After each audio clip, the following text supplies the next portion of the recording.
Vous êtes le sel de la terre. Mais si le sel perd sa saveur, avec quoi la lui rendra-t-on? Il ne sert plus qu'à être jeté dehors et foulé aux pieds par les hommes. Vous êtes la lumière du monde. Une ville située sur une montagne ne peut être cachée, et on n'allume pas une lampe pour la mettre sous le boisseau, mais on la met sur le chandelier, et elle éclaire tous ceux qui sont dans la maison. Que votre lumière luise ainsi devant les hommes, afin qu'ils voient vos bonnes œuvres et qu'ils glorifient votre Père qui est dans les cieux. Ne croyez pas que je sois venu pour abolir la loi ou les prophètes. Je suis venu non pour abolir, mais pour accomplir. J'ai grandi dans une famille musulmane. Mes parents n'étaient pas vraiment des stricts musulmans. Mais je suis devenu un musulman très strict à cause du terrorisme et de la faim que j'avais de connaître le Créateur du monde entier. Et j'avais l'habitude de penser que son nom était Allah, parce que c'est ce que j'ai entendu venant des membres de ma famille. Et je croyais vraiment fermement que c'était ce seul chemin, que son nom était Allah, et je croyais fermement à toutes ses règles. Et même dans mon imagination la plus folle, je ne pouvais même pas imaginer que ce n'était pas vrai. Je le croyais à 100% et de tout mon cœur que je devais vraiment faire toutes ces choses pour aller au paradis. Si je ne le faisais pas, j'allais aller en enfer. J'ai toujours eu un amour pour Dieu. Je voulais vraiment le connaître. Et j'ai commencé à acheter des livres islamiques. J'ai commencé à les lire. Un musulman plus tard m'a dit que si tu lis le Coran encore et encore et encore, tu obtiens des faveurs supplémentaires. Si tu te réveilles tôt le matin et que tu lis le Coran encore et encore, cela te fera vraiment gagner des crédits supplémentaires. Et donc je lisais le Coran encore et encore pour obtenir la faveur, mais cela ne m'a jamais rapproché de Dieu. J'avais toujours tellement cette faim et soif et désespoir de connaître Dieu. Pendant plus de 12 ans de ma vie, 10 ou 12 ans, je ne peux pas vraiment me rappeler. Mais entre 10 et 12 ans de ma vie, je poursuivais Dieu, mais je ne pouvais pas avoir une étroite relation avec lui. J'ai donc alors abandonné. J'étais si en colère. Je suis allé à cet hôtel à Chypre. Et dans le hall, j'ai vu ces livres entassés. Je me suis approché et j'ai vu la Bible, et j'ai eu un désir juste de le lire. Et j'ai demandé au gars, « Est-ce que je peux lire la Bible ? Puis-je l'emprunter ?» Il a dit, « Tu peux l'avoir. » Ce qui m'a choqué. J'ai dit, « Vous voulez me le donner ?» Il a dit oui. Il a signé la Bible qu'il m'a donnée. Puis je suis allé dans ma chambre et j'ai commencé à lire la Bible. Et le mot Jésus était comme venant en surface. Jésus. Jésus. Jésus. Je pense que c'était ma 3e nuit que je lisais la Bible. La Bible dit que Jésus est Dieu parce qu'il est le Fils de Dieu. Ce qui m'a tellement mis en colère et je l'ai jeté au loin. J'ai dit, ce livre a été corrompu. Parce que les musulmans croient que la Bible a été corrompue.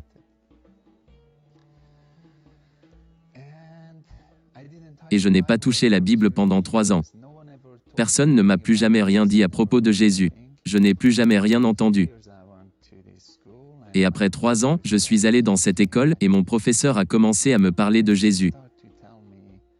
Elle a commencé à me parler de l'amour de Jésus et du sang de Jésus. Que le sang de Jésus peut vous pardonner et vous recevez le pardon par le sang de Jésus. Et que Dieu est amour. Je ne pouvais pas comprendre que Dieu est amour. Parce que je ne reçois pas d'amour de Dieu. J'étais un esclave de Dieu, à qui il ne voulait même pas parler ni répondre. Et je ne pouvais vraiment pas penser, même dans mon imagination la plus folle, je ne pouvais pas croire que Dieu est amour. Cela n'avait pas de sens pour moi. Une nuit, alors que je parlais à l'un de ses amis, j'ai senti dans mon cœur, très profondément à l'intérieur, que je devais prier Jésus. J'ai dit, comment puis-je prier Jésus? Et elle a dit, fais la prière du salut.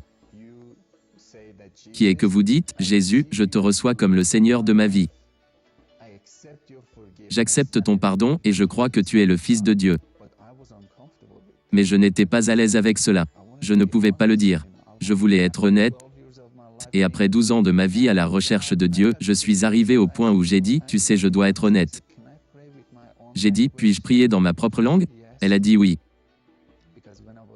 Parce que quand j'étais musulman, ma langue était différente. Je devais prier en arabe. Je voulais m'assurer que c'était OK de prier dans ma propre langue. Elle a dit oui, tu peux prier dans ta propre langue. J'ai commencé à prier et j'étais si honnête avec Dieu. J'ai eu envie d'être honnête avec Jésus. J'ai dit Jésus, je ne crois pas que tu sois le Fils de Dieu. Je ne le crois pas vraiment. Mais si tu es le Fils de Dieu, je veux que tu viennes dans ma vie. Je ne crois pas que ton sang ait un quelconque pouvoir de pardonner mes péchés. Mais si ton sang a un quelconque pouvoir de pardonner mes péchés, je l'accepte. Si tu peux souffler sur la relation entre moi et le Dieu qui a créé le monde entier, que tu dis être ton Père, bien sûr, je t'invite à venir dans mon cœur. Je veux te donner la pleine permission de faire tout ce que tu veux faire dans mon cœur à partir de ce moment. Je suis allé à l'église après cette prière. J'ai senti que je devais aller. Je ne suis pas allé à l'église en tant que chrétien. Je suis allé à l'église en tant que musulman. Mais le musulman qui était tellement déçu de Dieu, avec le cœur brisé. Je suis allé avec un cœur brisé. Je suis allé à l'église. Je me sentais tellement bien, toute l'atmosphère me nourrissait. Je pleurais, les larmes coulaient. Mais c'était une bonne sensation de pleurer. Ce n'était pas fou.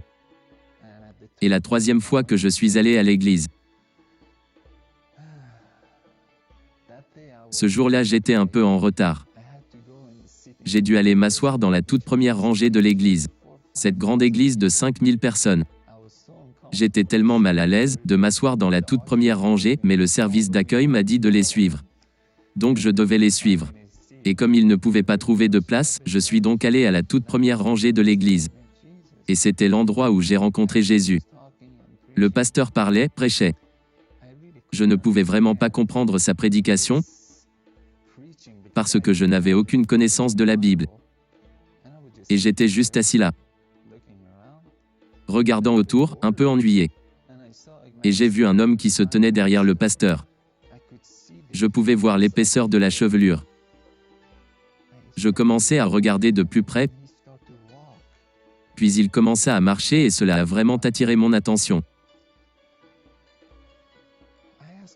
Je me suis demandé à nouveau, qui est-ce? Et une voix à l'intérieur de moi a dit, Jésus. J'ai ri. Et dès que j'ai dit cela, il a marché à l'intérieur de moi physiquement. J'ai pris une très profonde respiration. Et ce feu est juste sorti de moi. Physiquement, j'étais en feu. Mon corps tout entier était en feu. Et quelque chose a juste touché mon cœur. J'ai pu voir sa main juste toucher mon cœur et je pleurais. Pleurais, pleurais et pleurais. Et mon corps physiquement était en feu. Et la chaleur ressortait de moi. J'ai arrêté de pleurer. Et j'ai entendu, crois-tu maintenant que Jésus est le Fils de Dieu? J'ai dit non, je ne crois pas. Et il dit, pourquoi pas? J'ai dit maintenant je crois que Jésus est vivant et il est venu pour moi personnellement. Mais en tant que Fils de Dieu, il doit me convaincre qu'il est le Fils de Dieu. Alors j'ai vu Jésus dans le ciel, se tenant à la droite du trône. Et il a commencé à souffler son esprit sur moi. Et c'était si bon de me convaincre. Sans dire quoi que ce soit, j'étais convaincu. C'était comme si mon cœur savait qu'il était le Fils de Dieu. Et j'ai dit, oh mon Dieu, oui c'est lui le seul chemin. C'est lui qui est le seul chemin. Et tout d'un coup je me suis rendu compte de ce qui s'était passé. J'ai sauté de mon siège. J'ai couru à l'autel. Je me suis agenouillé et j'ai commencé à adorer Jésus. J'étais à genoux et ce fut l'un des plus beaux moments de ma vie. Cette pièce gigantesque est sortie de moi. J'étais en paix. Et j'avais tellement d'amour venant du Seigneur. Mais là je pense que pour ma vie le point culminant était la paix. Je n'ai jamais eu la paix avant. C'était comme si je nageais à l'intérieur de la paix.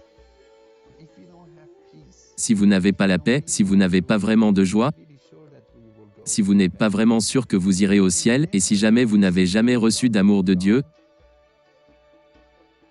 demandez à Jésus.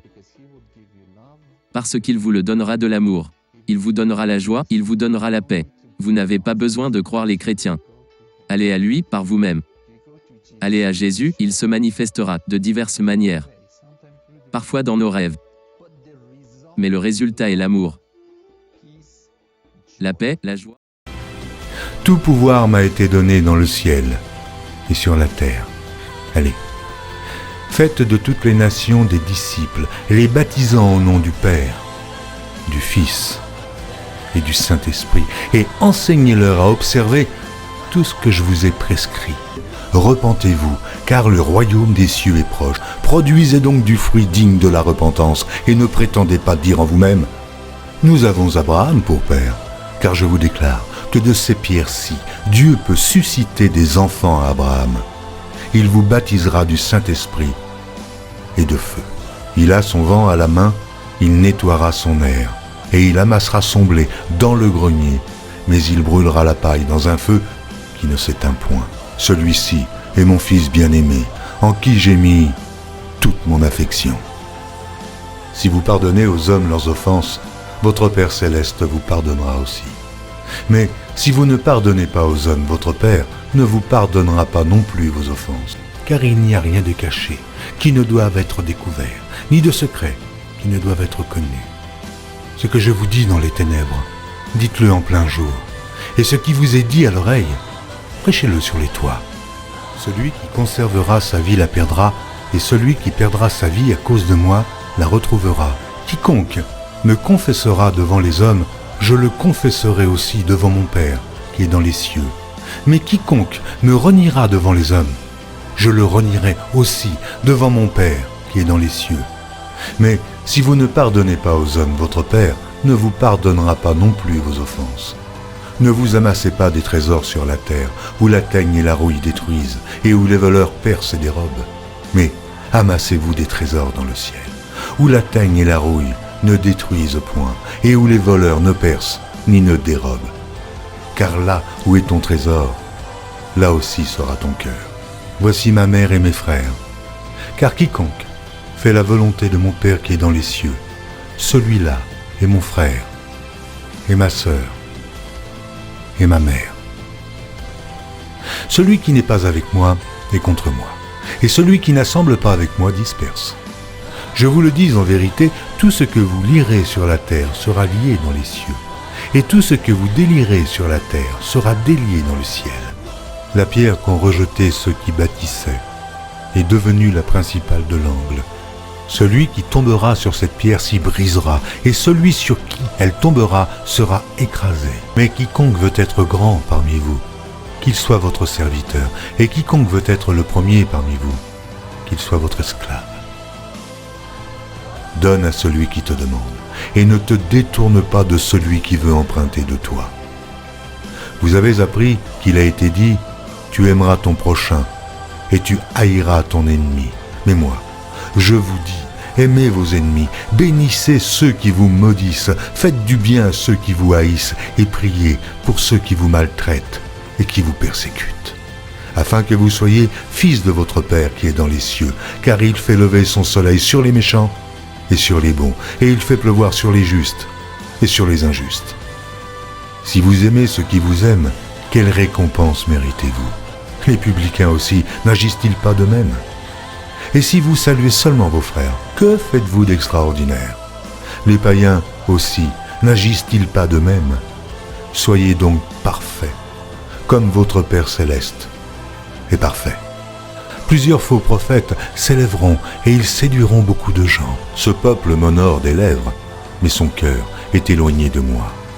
C'est en vain qu'il m'honore en enseignant des préceptes qui sont des commandements d'hommes. Toute plante que n'a pas plantée mon Père céleste sera déraciné. Mais celui qui persévérera jusqu'à la fin sera sauvé. Cette bonne nouvelle du royaume sera prêchée dans le monde entier pour servir de témoignage à toutes les nations. Le signe du Fils de l'homme paraîtra dans le ciel. Toutes les tribus de la terre se lamenteront et elles verront le Fils de l'homme venant sur les nuées du ciel avec puissance et une grande gloire. Je vous le dis en vérité, cette génération ne passera point que tout cela n'arrive. Et voici, je suis avec vous tous les jours, jusqu'à la fin du monde. La prière est la joie en tant que résultat.